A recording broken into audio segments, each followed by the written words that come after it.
Boa noite a todos. Sábado 15 de janeiro, faltando menos de um minuto para iniciar nossa live de hoje com esse livro aqui, A Arte de Pensar Claramente. Logo, logo o pessoal vai chegar. Enquanto isso, a gente vai preparando aqui os slides.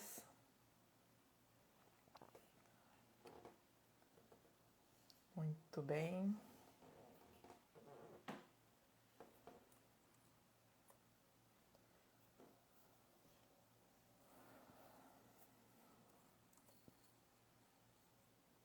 Mais um pouquinho e a gente começa.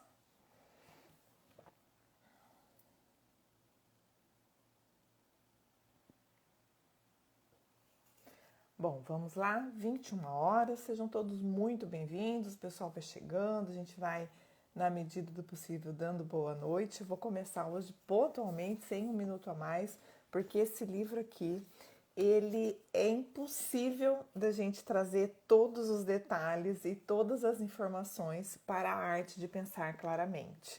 É do autor Rolf Dobelli, ele é um alemão, austríaco, suíço, né? Suíço, mora na Alemanha, tá?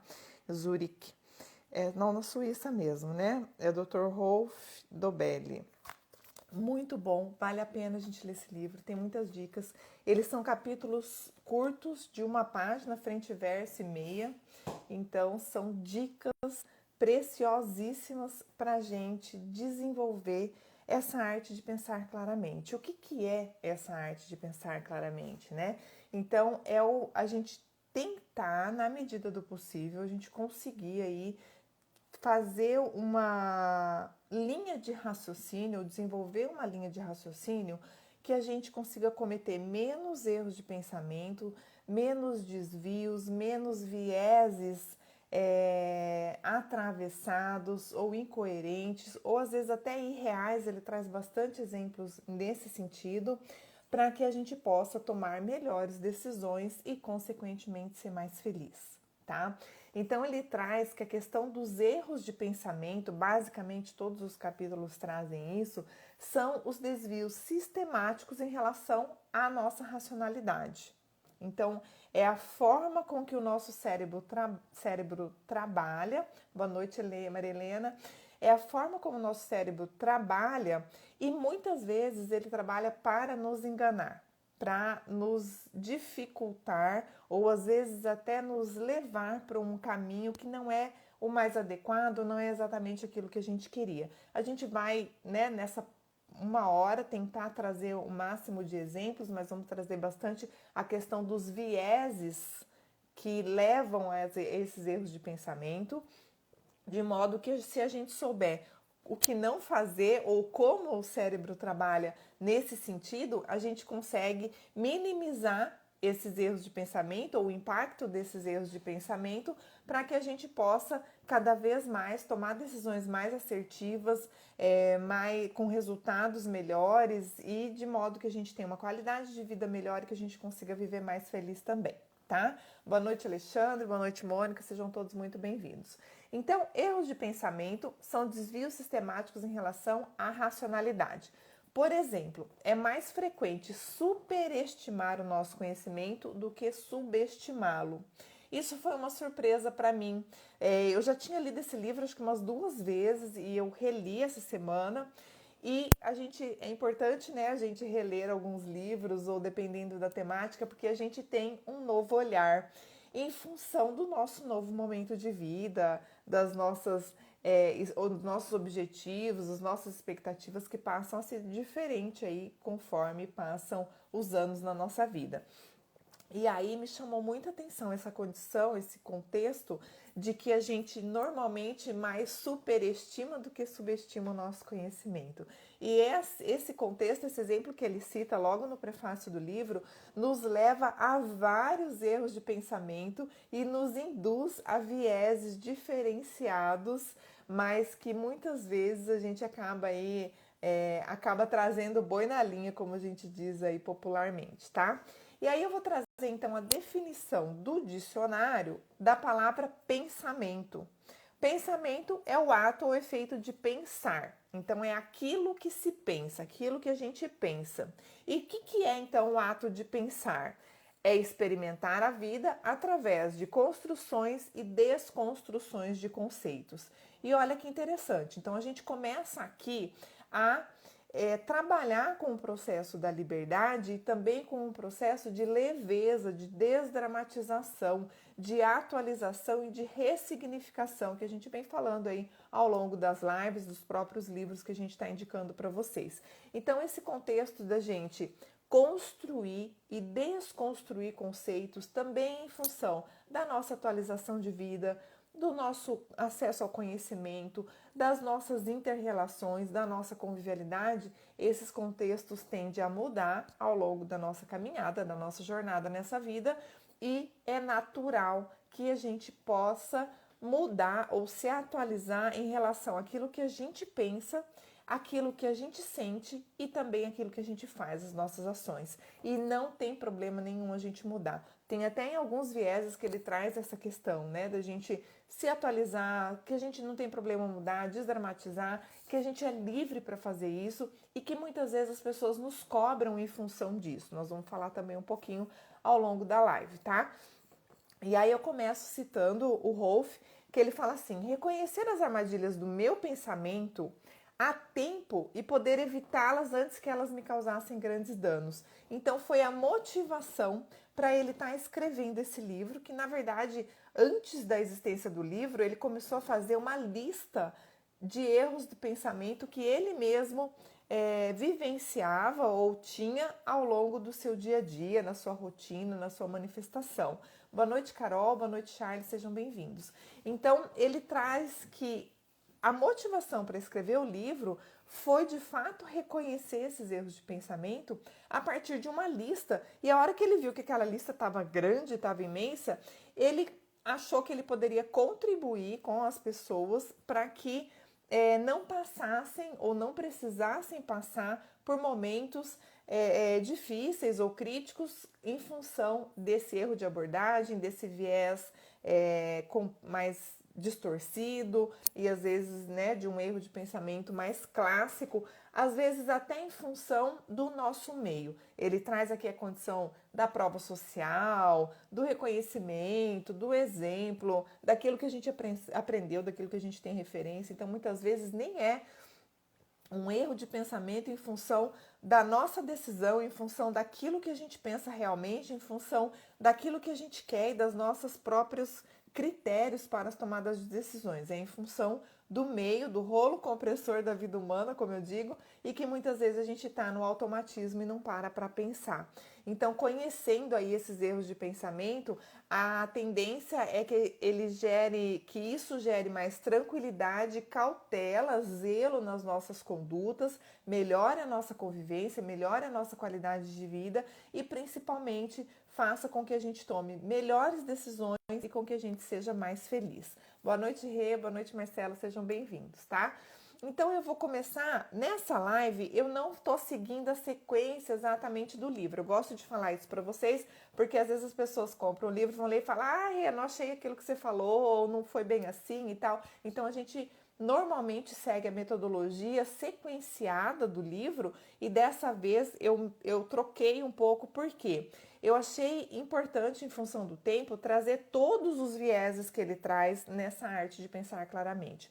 Ou seja, todos os vieses que nos levam muitas vezes a atuar com os erros de pensamento. Então, como ele intercala esses vieses ao longo dos capítulos, e são mais de 20, eu trouxe para a live todos os vieses e aí a gente vai finalizando com outros capítulos, algumas outras abordagens dentro daquilo que a gente vem trazendo, da demanda que vocês vêm também trazendo para mim. E aí a gente espera completar a live e, dependendo de como for, se for o caso, a gente retoma, volta com esse livro. Mas eu penso que o mais interessante é instigar vocês sentirem esse gostinho e conseguirem se motivar para a leitura do livro, porque aqui vocês vão fazendo as anotações, né? Ele não tem testes, não tem exercícios, mas ele traz muitos exemplos. Então, é muito fácil a gente reconhecer as nossas atitudes nos exemplos do dia a dia que ele traz para a gente, tá bom? Boa noite, Fabi, seja bem-vinda. Então, o primeiro viés é o viés da sobrevivência. O que traz esse viés? É um viés que ele superestima, de novo, eleva sistematicamente a nossa perspectiva de sucesso. Por quê? Porque o sucesso produz maior visibilidade do que o fracasso. Então a gente fica nessa busca insana de ser uma pessoa de sucesso, de ter resultado, de ser sucesso, de ter sucesso. E aí esse viés de sobrevivência, em função da superestimação do sucesso, porque ele é mais reconhecido, tem mais visibilidade do que o fracasso, nos leva muitas vezes a ter erros de pensamento, erros de abordagem e erros na tomada de decisão. O que ele traz nesse capítulo é a condição da ilusão da realidade. O que a gente faz? Como a gente quer sobreviver, quer ser aceito e tem essa superestima em relação ao sucesso, a gente tende a ter uma ilusão da realidade ou a adaptar essa realidade de acordo com aquilo que eu almejo ou que eu estimo, que eu valorizo naquele momento. Tá? Então esse viés de sobrevivência muitas vezes ele traz um erro de abordagem, um erro de pensamento e muitas vezes justifica equivocadamente as nossas condutas em função dessa ilusão. Então a ideia para a gente sair do viés da sobrevivência é a gente tentar cada vez ser mais realista e essa questão do realismo, da sinceridade, da autenticidade, ele traz também ao longo de todos os capítulos do livro, tá? Boa noite, Rê, boa noite, Kátia, sejam bem-vindos. Gente, volto a lembrar, tá? Se vocês quiserem interagir, perguntar, trazer os exemplos, fiquem à vontade. A ideia é que sejam, de fato, um debate ou que a gente possa contribuir, mas também que vocês tragam a experiência de vocês, tá? Depois do viés da sobrevivência, que então essa superestima do sucesso, ele traz o viés da confirmação 1 e 2. Então, é o viés da confirmação em duas etapas. O primeiro viés da confirmação é a tendência de interpretar novas informações de modo que elas sejam compatíveis com as nossas teorias, as nossas visões de mundo e as nossas convicções. E a gente vai falar também de crenças novamente e, por que não, das nossas crenças muitas vezes limitantes, porque a gente se fecha quando a gente tem um conceito formado e se a gente não tiver aberto, não tiver disposto a ressignificar, a entender, a compreender uma forma diferente do outro pensar, a gente acaba se fechando, por isso que chama crença limitante, porque ela limita o nosso escopo de atuação, de pensamento, de conhecimento e tudo mais, tá? Karen, seja bem-vinda, tá? Boa noite. Então, no viés da confirmação 1, que é essa condição de interpretar as novas informações e ajustar a nossa realidade, faz com que a gente filtra essas informações que muitas vezes possam estar em contradição com a nossa visão, para que a nossa visão permaneça intacta. Ou seja, a gente acaba não saindo da mesmice, muitas vezes não melhorando, não qualificando, não se abrindo ao novo, a um mundo diferente, a um mundo muitas vezes melhor em função dessa limitação, tá?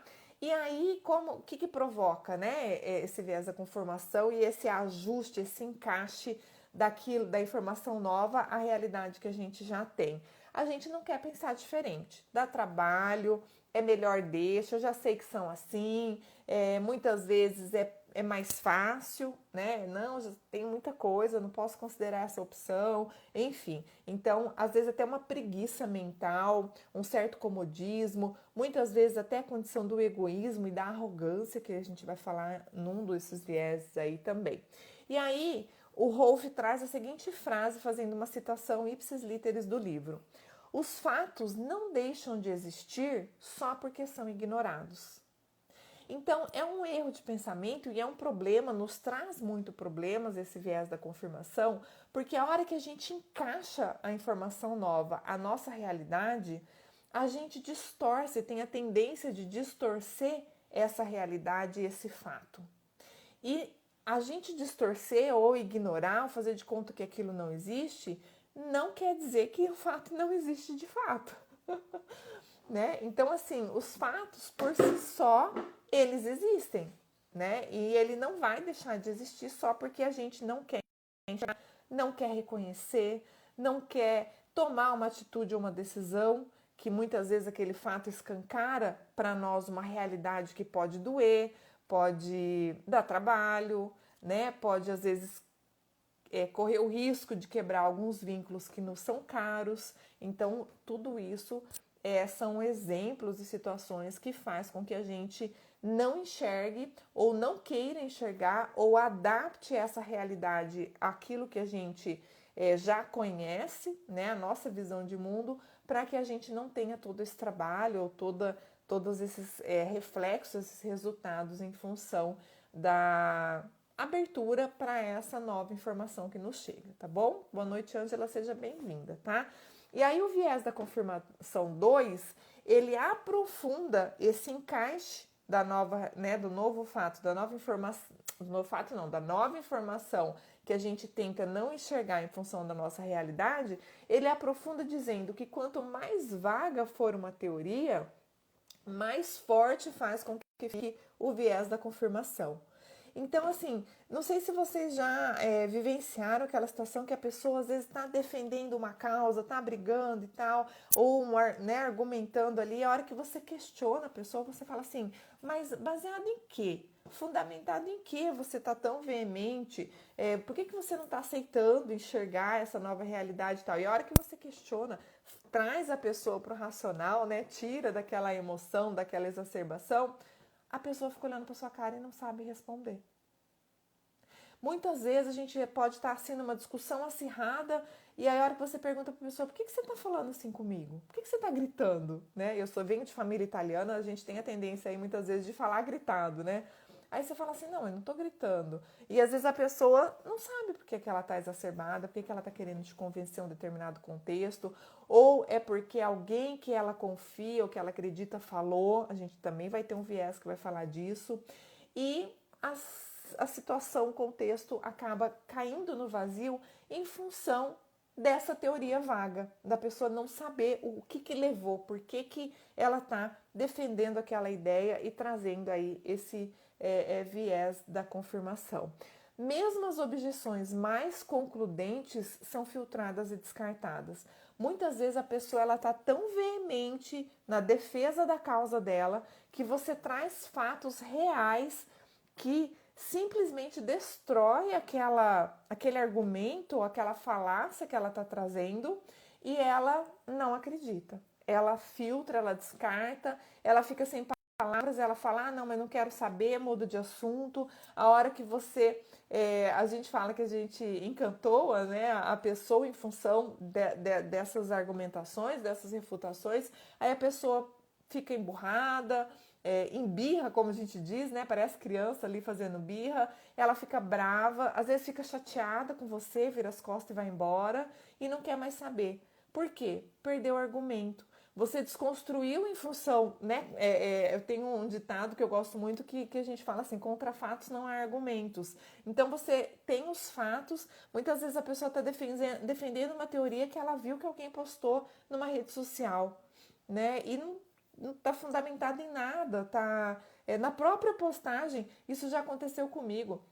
Recentemente a pessoa me mandou uma referência e eu fui, né, pesquisadora que sou, eu fui lá ver a referência da pessoa para entender e às vezes até para compreender o que ela estava falando. Ela estava dizendo que queria me ajudar e tal, né, a me esclarecer um determinado contexto, e eu fui lá na referência que a pessoa mandou. E na própria referência que a pessoa mandou, não falava aquilo que ela estava querendo afirmar. E mais, pasmem, contradizia aquilo que ela estava querendo me convencer.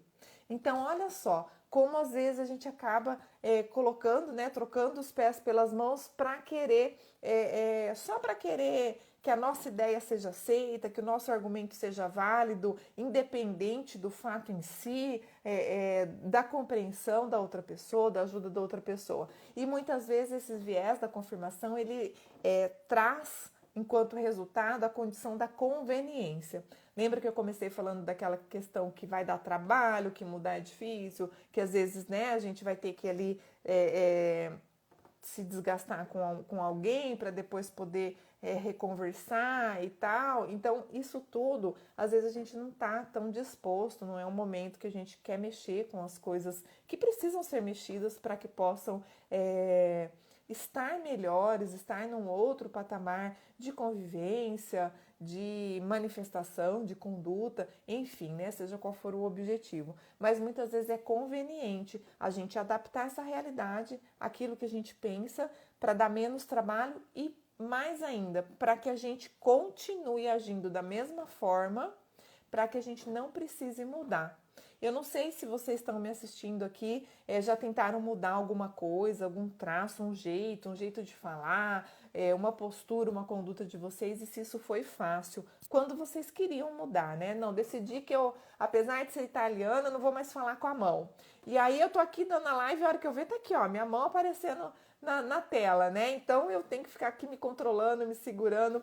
E eu quero muito mudar isso, porque às vezes atrapalha, desvia a atenção da pessoa, e eu tenho que fazer um esforço danado para usar menos as mãos enquanto eu falo. Não sei se já aconteceu com vocês. Se alguém quiser trazer o exemplo aí de alguma coisa que tentou, que quis mudar e que foi difícil, traz, vai ser muito bem-vindo.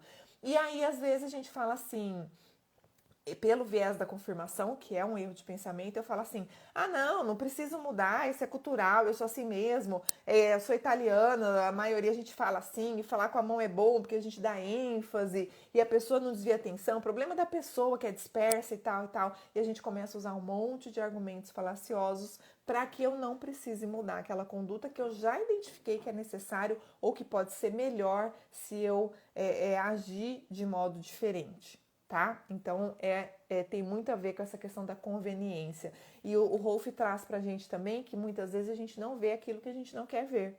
Então, às vezes, o contexto está explicitado, assim, escancarado na nossa cara. Tem aquele ditado que o pessoal fala assim, quer que desenha, só falta desenhar, né?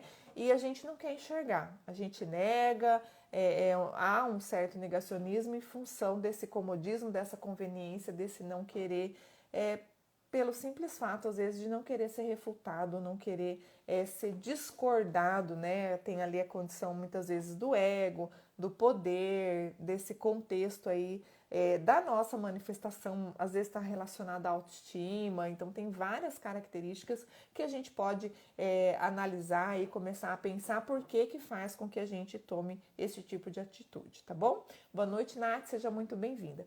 O outro viés é o viés da autoridade. Vocês vão ver que conforme a gente vai trazendo esses vieses, eles estão integrados, eles estão arraigados um no outro. Muitas vezes parece que é a mesma postura e muitas vezes até parece que um não sobrevive sem o outro, né? A gente não consegue enxergar um sem o outro, tá?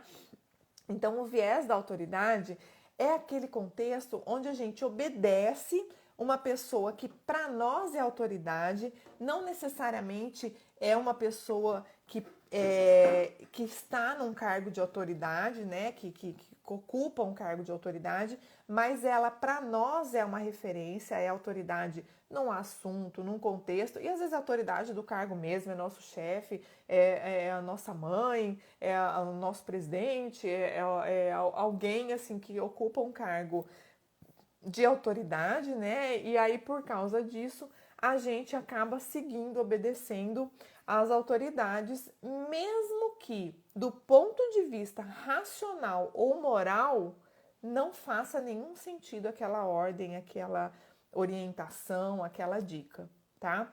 E aí, isso acaba sendo assim, Rolf ele é incisivo nessa condição assim da racionalidade, da incoerência ou da coerência que a gente precisa ter para poder desconstruir esses argumentos incoerentes. Então a gente precisa desenvolver aí esse senso crítico, ou seja, trabalhar mais com a nossa criticidade que nos dá a tendência ou a chance de ser mais livre, de termos mais liberdade, inclusive desenvolvendo o processo de autoconfiança.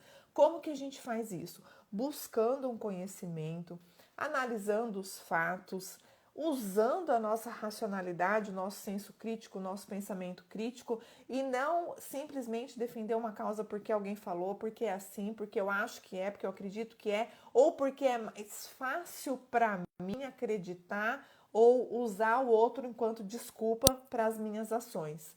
E isso é um ponto importante também, que vale a pena a gente chamar a atenção, que muitas vezes, a hora que a gente usa o viés da autoridade, a gente joga a responsabilidade das nossas ações no outro. Ah, eu fiz porque fulano disse que era para fazer. Ah, deu errado e a culpa é do cicrano. Ah, tá vendo? Eu tentei, ninguém quer me ajudar agora, mas na hora de mandar, fulano disse que era para eu fazer desse jeito e agora não quer saber, agora que deu errado não quer saber. Vocês já escutaram, já vivenciaram, já ouviram esse tipo de frase, já falaram às vezes esse tipo de frase? Ou é tudo loucura da minha cabeça e da cabeça do Rolf? Compartilhem aí com a gente, tá bom? Vera, Jaque, sejam bem-vindas. Então, o viés da autoridade, essa condição da gente também, muitas vezes, ser irracional mesmo, né? Não pensar no que o outro está falando, e isso não tem nada a ver com respeito. A gente deve sim respeitar as autoridades, sejam autoridades meritocráticas, sejam autoridades em função do cargo que ocupa, sejam autoridades porque são referência para nós, né, enquanto autoridade em algum assunto. Mas a gente precisa respeitar, mas respeitar não quer dizer usar aquele negócio aqui do burro, né, olhar só para frente, não enxergar, não abrir a nossa visão de mundo e obedecer cegamente, muitas vezes até sem sentido, sem coerência, sem moral, inclusive, aquilo que o outro está falando, está mandando ou está impondo que a gente faça, tá bom? Tudo bem até aqui, pessoal? Vamos lá. Então, o viés, nossa, já quase meia hora. Viés da disponibilidade.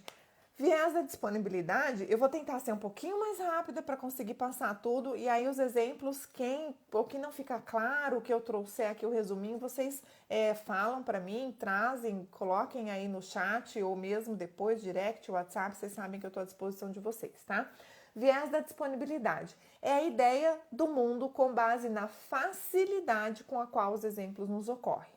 Ou seja, conforme as coisas estão disponíveis, são fáceis ao nosso acesso, a gente acaba tendendo a achar que aquilo se repete ou se repetirá, que aquilo é real, que aquilo é conhecido e a gente acaba muitas vezes distorcendo a realidade, os critérios, o nosso pensamento e tomando decisões equivocadas. Então, usar dados já conhecidos, pensar igual, fechar o conhecimento, opinião, inclusive para tomar decisões críticas e que podem ser equivocadas. Normalmente, vocês já não aconteceu também isso com vocês? Às vezes você vê lá o chão molhado, aí você fala assim, e aqui choveu. Claro, sempre que chove molha o chão, mas nem todo chão molhado significa que choveu naquele lugar, concorda? Então, esse é o viés da facilidade e da informação, do conhecimento que a gente já tem, que muitas vezes é a preguiça de pensar de novo, é a preguiça mental. A gente deduzir equivocadamente, e se a gente deduz equivocadamente e toma decisão, consequentemente, a probabilidade de dar problema, de dar erro, da gente ter que refazer ou de dar ruim mesmo, como o pessoal diz ultimamente, ela é muito alta. Boa noite, Ângela, seja bem-vinda, tá? Então, esse viés da disponibilidade, a gente precisa, de novo, aumentar o nosso senso crítico, usar a nossa racionalidade, tentar se manter o mais lúcida possível. Como que a gente faz isso? Diminuindo o nosso ímpeto emocional, a nossa birra, né?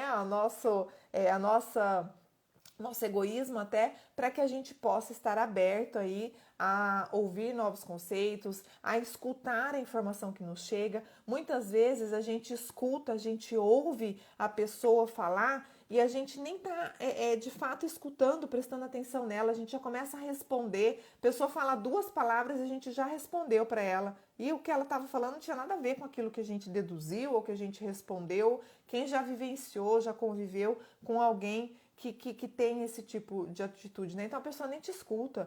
Isso é até assim uma falta de zelo, né? De carinho com a conversa ali, que a pessoa né? Você nem não tá nem prestando atenção no que você está falando, porque você começa a falar, a pessoa já respondeu, já deduziu, já engatou outra conversa, e você fica ali assim, meio que no vácuo, sem saber se você interrompe, se você corrige ou não, né?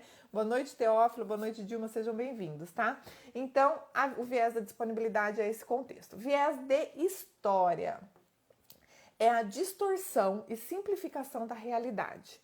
As histórias reprimem tudo o que não se justifica por ela, o que não se encaixa é excluído. Então, história, ele traz como uma linha histórica mesmo as situações que a gente já vivenciou do nosso passado, do nosso dia a dia, e muitas vezes, se aquilo, né, aquela conduta se justifica em função desse histórico, ela acaba excluindo se não se encaixar naquela realidade dela ou naquilo que ela enxerga que é prioritário para ela, e muitas vezes ela pode acabar perdendo ali uma grande oportunidade. Boa noite, Rê, seja bem-vinda. Estamos aqui de novo no trio de Rês, hein? E Rês Renatas, né? Se for considerar a Rê e a Regina, somos 4 Rês, né? Então, o viés da história é aquela condição onde a gente sente a atração por histórias e a aversão aos fatos abstratos. A gente tende a encaixar aquilo que a gente já conhece, aquele fato que já aconteceu, e a gente exclui e não considera outras possibilidades, que muitas vezes pode deturpar a nossa realidade e prejudicar também a qualidade das nossas decisões. Tá? E aí a gente tem que lembrar do conceito da singularidade humana.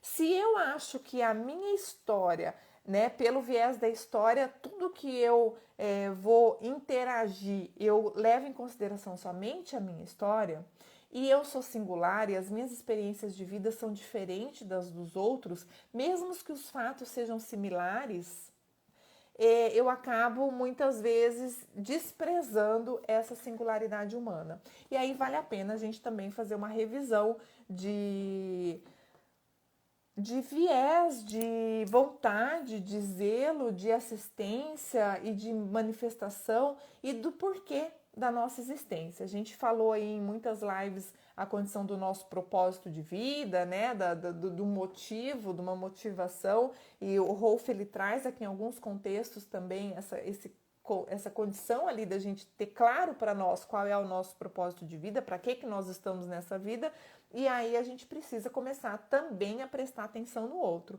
Então, esse viés de história, ele é muito crítico nesse sentido de deturpar e de prejudicar a qualidade das nossas decisões, porque a gente toma muitas vezes decisões embasado, fundamentado num lado só da história, tá? Então, a gente precisa abrir mão disso, escutar mais o outro, tentar entender, né, o que motivou cada um a agir daquela forma para poder tomar uma decisão mais íntegra, mais meritocrática, talvez, não sei se é a melhor palavra, mas que vá servir, que vá fazer melhor e que vá ajudar a todos naquele contexto, tá?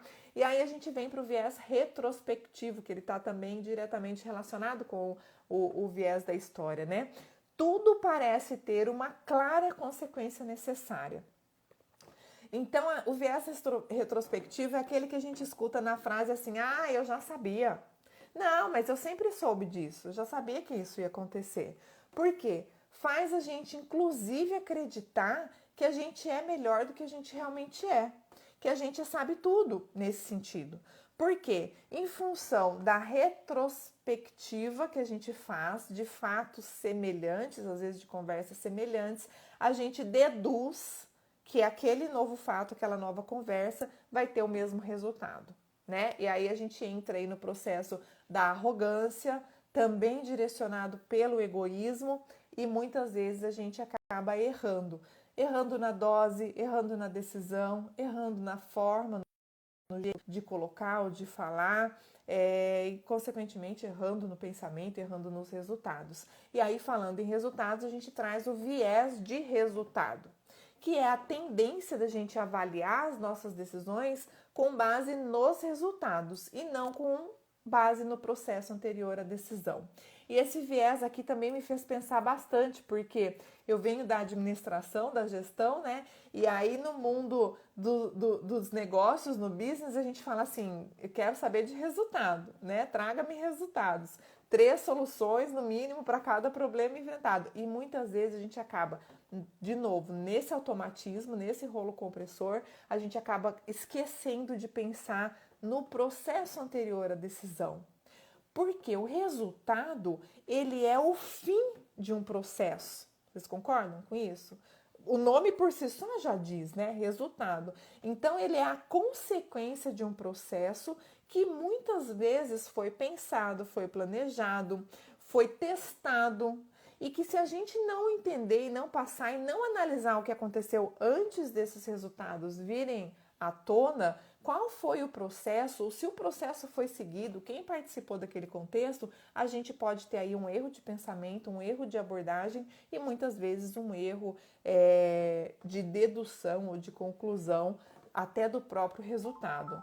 Então, eu não sei se vocês já me ouviram falar ou alguém falar essa condição das falácias lógicas, né? Ele fala bastante aqui de falácia também, eu acho que a gente vai trazer em algum momento aí um assunto sobre falácia.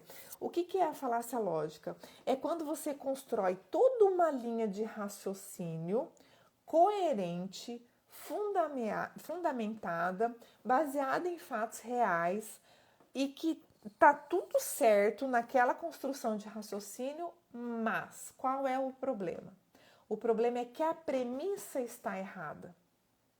Logo, por mais lógico que seja toda a construção do seu raciocínio, ele é falacioso. Por quê? Porque a premissa está errada. Então, você constrói argumentos, processos, conclusões, compreensões de um contexto que partiu de uma premissa equivocada. Logo, toda essa construção ela está distorcida, se não completamente equivocada também, tá? Então, é preciso analisar. Óbvio, o resultado é a conclusão, mas tanto se esse resultado for positivo, quanto se ele for negativo, se der algum erro ali, né, no fim do processo, é importante que a gente avalie o processo em si. Tanto a sequência lógica, o que aconteceu naquele contexto, né, antes da tomada de decisão ou dos fatos em si, quanto das pessoas que estão envolvidas nesse processo, nesse contexto. Nas empresas e também, às vezes, até nas relações familiares, é muito comum a gente ver um problema, a gente ver um resultado não satisfatório e a hora que a gente vai analisar o que aconteceu, por que tinha tudo para dar certo e não deu, né, aquela situação, a hora que a gente vai ver era uma pessoa que não tinha que ter se metido na situação e se meteu, era uma pessoa que não tinha acesso a informações e acabou direcionando as decisões e aí sem informação deu problema, deu erro, ou às vezes as pessoas todas que estavam ali envolvidas eram para estar, mas não seguiram o processo determinado, não escutaram umas às outras, enfim, vários exemplos a gente tem nessa situação aí desse contexto, tá bom? Tudo bem, pessoal? E aí eu trago para vocês o viés da afeição. O que é o viés da afeição? O nome por si só já diz também, né? Muitas vezes a gente age irracionalmente porque a gente quer ser amado. Existe ali o afeto, aquele contexto em ser aceito no grupo. Tem outros vieses que trabalham também com essa condição da aceitação, da afinização, né? E da gente querer se sentir pertencente a um grupo, muitas vezes até um grupo que é referência pra gente, que tá... tem mais ou menos a mesma linha de pensamento, filosofia de vida, propósito de vida. Então, esse viés da afeição, muitas vezes, ele faz com que a gente cometa o erro de pensamento e muitas vezes o erro de abordagem em função dessa emoção tomar conta, porque a gente quer ser amado, a gente quer ser aceito. Muitas vezes a gente até vai contra os nossos valores, porque para agradar o outro e para que a gente não seja excluído daquele grupo. Tá? E aí ele traz, né, que os semelhantes se atraem e a simpatia também. Muitas vezes é aquela questão de elogiar o outro, a gente fala muito daquele processo de sedução, às vezes até que leva a manipulação, que normalmente leva a manipulação, que você elogia o outro, não porque sinceramente, genuinamente você acha aquilo do outro, mas você sabe que ele vai gostar, que ele quer ouvir aquilo e aí ele vai ceder às suas vontades em função de estar escutando aquilo que ele queria, que ele gostaria, certo? E aí a gente entra no viés de risco zero. Dê adeus à ideia do risco zero, tá? Essa frase peremptória é do Rolf e eu concordo plenamente. Por quê? Por menor que seja o risco, existe um risco em absolutamente tudo que nós fazemos. Então, aquela coisa assim, você promete que, você tem certeza, você garante? Não, nós não garantimos mais nada a partir de hoje. O que nos ajuda a melhorar esse erro de pensamento e essa certeza absoluta de que não corremos risco? A gente analisar as probabilidades, a estatística, as pessoas envolvidas, o processo, ver essa condição histórica, mas analisando todas as probabilidades que a gente pode, mas considerando que existe um risco sim. Por quê? Porque às vezes a gente não enxerga todas as probabilidades. Por mais que a gente analise, a gente não enxerga. Às vezes a gente está envolvido emocionalmente, às vezes a gente é um projeto que a gente quer muito, que a gente precisa que dê certo, daquilo depende, às vezes, o nosso trabalho, a nossa função, nosso emprego, e aí a gente quer muito que dê certo, a gente acaba tentando avaliar todas as probabilidades, mas a gente não tem toda a visão de conjunto e às vezes a gente pode desconsiderar.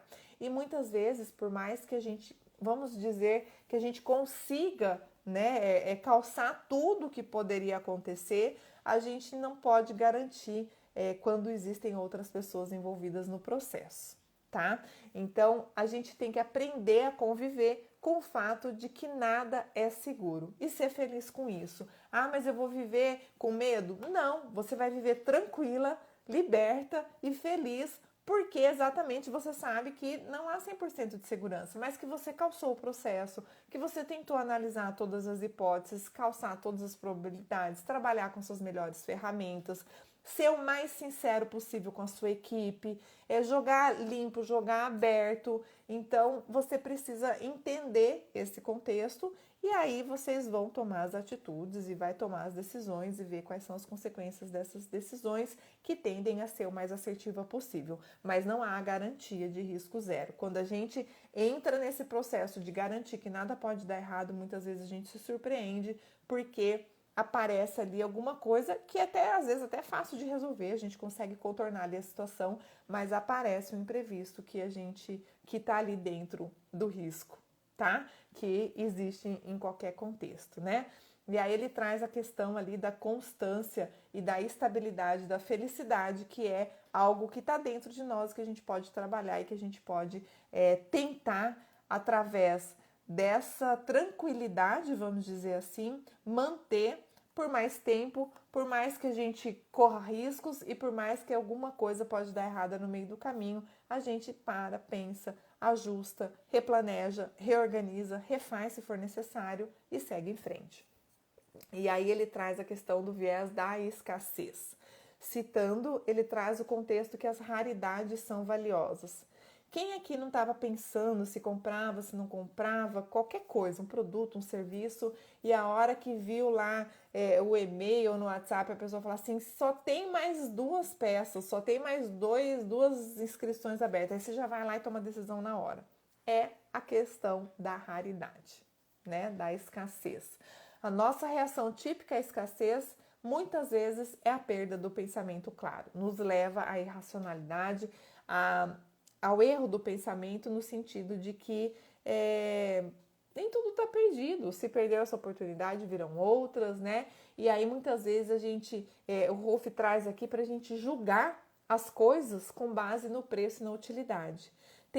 Quem aqui já também foi acometida, né, pelo vírus do consumismo e comprou algo que não precisava só porque estava em promoção?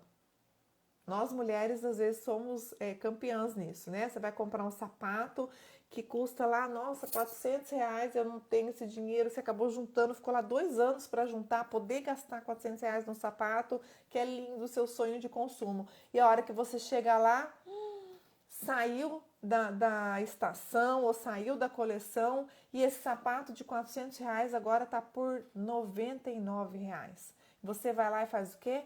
Compra um de cada cor para gastar os R$ 400 que você juntou. Você já está com o dinheiro na mão, totalmente desnecessário. Então esse é o viés da escassez. Muitas vezes a gente acaba ali em função da escassez, da raridade, né? A gente comprando ali ou querendo as coisas em função desse condicionamento, tá? E aí, de novo, julgue as coisas com base no seu preço e na sua utilidade. Veja aquilo que você precisa. Se é raro, se só os bons vão ter, se são poucos que podem comprar, não interessa. Você não precisa se desgastar ou direcionar, às vezes, uma renda que estava ali para você, sei lá, reformar a casa, trocar de carro, fazer uma viagem, comer alguma coisa diferente, comemorar alguma coisa diferente, você vai acabar gastando ali só porque aquilo vai acabar em função do viés da escassez. Viés fundamental da atribuição é a tendência a gente superestimar sistematicamente a influência das pessoas e subestimar os fatores externos. Ele está lá diretamente relacionado ao viés da autoridade, né? Então, muitas vezes a gente tem uma preocupação excessiva com as pessoas e o que elas representam e a gente descontextualiza. Então, em função daquela atribuição, daquela influência daquela pessoa, a gente acaba tomando as decisões, muitas vezes até sem enxergar a realidade, sem avaliar esses fatores externos, todos esses critérios que a gente deveria avaliar para a tomada de decisão. Viés de ação, tornar-se ativo mesmo quando de nada adianta. Então, o Rolf traz aqui que a gente é educado que a atividade compensa muito mais que a reflexão. E nem sempre é assim. A gente sabe que sem ação nada acontece. Não estou falando aqui que é para a gente entrar aí num processo de inanição, por favor, pelo contrário, tá? Mas a gente precisa, muitas vezes, refletir, analisar todo o contexto, analisar toda a situação antes da nossa tomada de decisão. Analisar as pessoas que estão envolvidas, analisar, sei lá, o tempo, antes de decidir se a gente viaja, se a gente não viaja, sabe? Qualquer que seja o exemplo, a gente precisa, de fato, refletir antes de agir. A tendência, quando há uma reflexão, é que a gente consiga fazer, né, esse uso mais racional e coerente do nosso cérebro, do nosso pensamento crítico e que as nossas decisões são melhoradas, tá? Muitas vezes, uma ação impensada, ela traz ali um resultado adverso, tudo bem? E aí a gente tem, né, essa condição e da dificuldade da adaptação nesse sentido. E aí temos mais 4 vieses para terminar. E eu vou tentar passar um pouquinho mais ali, a gente vai ter uns minutinhos finais dos outros capítulos do livro. Viés da omissão. Ocorre quando tanto uma omissão quanto uma ação pode levar ao prejuízo. Então, o que acontece? A gente sente essa omissão deliberada como menos ruim do que uma ação condenável e ativa. Muitas vezes a gente prefere não fazer, não se posicionar, porque não vai dar em nada mesmo, porque não vai resolver, porque ninguém está vendo, porque ninguém me escuta, e isso é um erro de pensamento, tá? Então o Rolf traz aqui, eu concordo muito com essa condição da gente se posicionar. Há momentos em que é melhor calar, isso é um fato, tá? Mas a omissão em função de uma menos-valia, uma subestimação do nosso posicionamento, ela é um erro de pensamento, tá? Muitas vezes a gente pode ajudar, a gente pode contribuir. Quantas coisas já foram resolvidas, quantos problemas já foram resolvidos, quantas soluções fantásticas a gente já teve após falar 5 vezes, 10 vezes, 100 vezes, 15 mil vezes a mesma coisa, tá? Às vezes não é o momento do grupo, às vezes não é o que pode ser feito naquela hora, mas se você tem clareza daquele contexto, se posiciona, coloca, e às vezes se posiciona até porque se o seu posicionamento estiver errado, ao ouvir os outros, você pode ressignificar e reorganizar e refazer, né, as suas premissas e o seu próprio pensamento. Viés de autoatribuição. Os sucessos são atribuídos a nós mesmos e os fracassos são atribuídos a fatores externos. E aí Rolf traz um monte de exemplos da área empresarial, ele é empresário, né? Tem muitos exemplos nesse sentido, que tudo que acontece de bom é a gente. Então, assim, né? Eu já fui gestora de faturamento, dobramos o faturamento. Nossa, olha, foi porque eu mexi no processo, treinei as pessoas, consegui resolver isso, aquilo e consegui dobrar ali o faturamento de um mês para o outro. E aí, a hora que esse faturamento cai, a gente não segue, porque, né? Isso não é constante, a gente não dobra o faturamento de um mês para o outro todos os meses. Então, aí a gente coloca assim, não, mas dessa vez não deu pra gente dobrar o faturamento por causa da crise, porque o comércio teve que fechar 2 horas mais cedo. Eu trabalhei muito na área da saúde, né? A gente falava, não, porque os planos não estão liberando, não estão deixando internar e tal. Então, vários argumentos, várias desculpas, jogando o fracasso, né? A realidade do fracasso no outro e superestimando o sucesso. Quer dizer que a gente não tem que reconhecer o nosso sucesso? Óbvio que tem. Temos que reconhecer e temos que comemorar muito, mas também temos que cuidar com esse viés da autoatribuição, tá bom? Em função da nossa dificuldade de enxergar a realidade, muitas vezes até superestimar a nossa ação pessoal. Às vezes até um processo de insegurança, eu não quero ver o outro, e daí eu acabo me supervalorizando para poder desvalorizar o outro, ou porque eu tenho ali algum processo de insegurança. Vale a pena a gente pensar sobre isso, tá? O penúltimo viés da autosseleção. Não se espante por existir. E aí, com essa frase, é aquela história assim, de que a gente muitas vezes acaba se lamentando, reclamando e falava, por que isso aconteceu comigo? E aí aquela pergunta que eu gosto de fazer, por que não com você? Se está ruim para você, é isso que você deseja para o outro? Então, o viés da autosseleção, ele vem bem assim, as coisas acontecem com a gente porque tem que acontecer, porque faz parte do nosso aprendizado, porque a gente fez errado e é uma consequência de uma tomada de decisão equivocada e agora a gente que tem que consertar mesmo. Então, não se espante por existir. Eu gostei dessa frase aqui do Rolf, tá? Há coisas que acontecem porque sim, e outras porque você foi escolhido.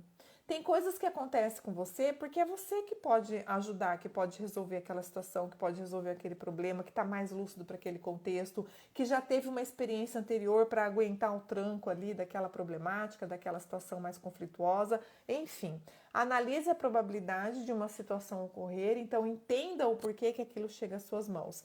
E aí eu tenho uma filosofia de vida que eu compartilho com vocês, isso não está no livro, tá? É uma opinião, né? Uma posição pessoal, que tudo que chega às nossas mãos é porque a gente que tem que resolver. Óbvio, se não acontecer da gente se meter onde a gente não devia, né? Tem coisas que chegam porque a gente se meteu onde não devia. Mas se tá tudo em CNTP, condições normais de temperatura e pressão, o que chega na nossa mão é porque é pra gente, é nosso, né? É o que tem aquele ditado ali, o que é seu cai no teu colo, né? Vai chegar na sua mão. E aí o viés de associação, é o último viés do livro, não é o último capítulo, mas é o último viés, é aquela condição que o nosso cérebro é uma máquina de fazer associações. Então a gente tende o tempo todo a estar associando aquilo que a gente conhece com aquilo que a gente nunca viu, aquilo que alguém falou, aquilo que aconteceu com aquilo que a gente não sabe. E aí o Rolf traz que assim surge o conhecimento, mas também surge o falso conhecimento ou a falsa dedução. Pode prejudicar a qualidade das nossas decisões devido às associações emocionais, principalmente, tá? E ainda mais quando essas emoções forem negativas, né? Ou a gente tiver, ou inesperadas, a gente tiver que trabalhar ali com contexto inesperado. E aí, gente, quando entra a emoção, a tendência a gente não conseguir refletir com muita racionalidade ou ter ali uma dissociação, né, e um erro de pensamento, ela é bastante grande. Aí eu trago uma citação do Mark Twain, que o Rolf traz no livro, onde ele fala assim: deveríamos tentar tirar de uma experiência somente o tanto de sabedoria que ela contém, não mais do que isso. E eu gosto bastante dessa citação, porque muitas vezes a gente quer ficar criando, a gente cria coisa na cabeça. Você vê ali uma pessoa conversando, você acha que é de você que ela tá falando, como se só existisse você no universo, né? Nada mais, entendeu? A pessoa sorri pra você, você acha que ela tá te cantando. A pessoa te olha sério, você acha que ela tá com raiva de você, sabe? Então, algumas deduções assim equivocadas e totalmente descabidas. Na dúvida, eu tenho uma técnica que eu gosto também, vou falar pra vocês, não é o que tá no livro, tá? Na dúvida, pergunta. Pergunta, fulano, por que você tá me olhando com cara feio? Você tá com raiva de mim? Fiz alguma coisa que te magoou, que você não gostou? Vamos resolver isso. Ou se né, você tá achando que a pessoa tá ali te cantando, tá mal intencionada, fulano, ó, vamos parar com essa conversa que não é por esse caminho, não tô gostando. Se for só o jeito da pessoa, ela né, vai ficar constrangida, vai mudar o jeito, talvez até vai parar de falar com você. Mas se não é isso que você quer, você está se sentindo invadida, constrangida, seja o que for, então se posicione, tá bom? E aí, algumas situações aqui para aprender a pensar melhor e errar menos nesses últimos minutinhos aí, já encaminhando para o final da nossa live, tá? Então, a questão da ilusão, ele traz, além dos vieses, né, ele traz em outros contextos. Então, é quando o critério de seleção é confundido com o resultado. E aí, aquela história lá da premissa errada que eu trouxe, né? Como entrar em Harvard é um exemplo. Então, a gente fala assim, Harvard é a melhor universidade que existe no mundo. Ele foi o exemplo que ele deu. Mas será que é mesmo? Ou será que só entra a Harvard é a melhor universidade porque o critério de seleção deles é extremamente difícil e só entram lá os melhores? Óbvio, naturalmente vai ser a melhor. Só tem os melhores. Entende? Então, essa questão da ilusão ali. Em qualquer contexto que se perceba algo pelo que vale a pena se esforçar, analise bem, seja realista, seja sincero, principalmente consigo mesmo, e faça acontecer. Mas sem ilusão. Muitas vezes a gente vê, ele traz também aqui aquela questão da propaganda, né? Dos produtos de beleza, às vezes da academia, da roupa, que tem lá a modelo linda e maravilhosa. E aí a gente conclui que se a gente comprar aquele creme, comprar aquela roupa, a gente também vai ficar linda e maravilhosa. Só que não. O critério da seleção, aquela roupa ficou linda e maravilhosa exatamente porque escolheram uma modelo linda e maravilhosa. Entende? Então a gente precisa de novo ser realista, ter um senso crítico e, né, às vezes é óbvio, a gente é uma roupa que a gente vai se sentir melhor, vai se sentir mais bonita, mas não porque a roupa vai fazer a gente mais bonita, é o nosso estado de espírito, vamos dizer assim, naquele momento, tá bom? Oi, Ana, seja bem-vinda, boa noite. E aí a gente traz também a questão do excesso de confiança para errar menos. Não se trata exatamente de saber se uma estimativa é verdadeira ou falsa, mas a diferença daquilo que sabemos e daquilo que achamos que sabemos. De novo, ele traz aqui o contexto da arrogância, do egoísmo, da gente querer saber tudo, da gente ler num blog, numa postagem de rede social e tomar aquilo como verdade, porque aquilo condiz com o que nos é conveniente pensar ou fazer. Então, todo esse contexto aí, a gente precisa cuidar com excesso de confiança, né? Eu brinco, eu falo assim, quando tá tudo muito certo, é legal acender a luzinha vermelha aí pra gente analisar se de fato a gente tá conseguindo enxergar tudo. E aí tem a condição da prova social, né? Pra gente pensar melhor e errar menos, que tem a ver também com aquela questão do viés da associação, da própria autoridade.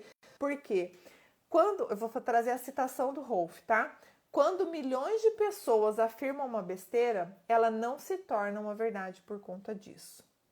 Então, a prova social, muitas vezes a gente quer argumentar uma realidade ou um fato porque está todo mundo falando, ou porque está todo mundo usando, ou porque todo mundo gostou, né? Mais ou menos essa ideia. E aí eu trago aqui, ó, gente, desconfia. Quando é todo mundo, sempre, nunca, você nunca fez isso para mim, você sempre faz assim, todo mundo acha isso, ninguém me ama. Então, quando são essas polarizações, há muito extremismo, acende a luzinha vermelha também e fica atento, tenta aí ressignificar, reconstruir alguma parte do processo que deve ter boi na linha, tá bom?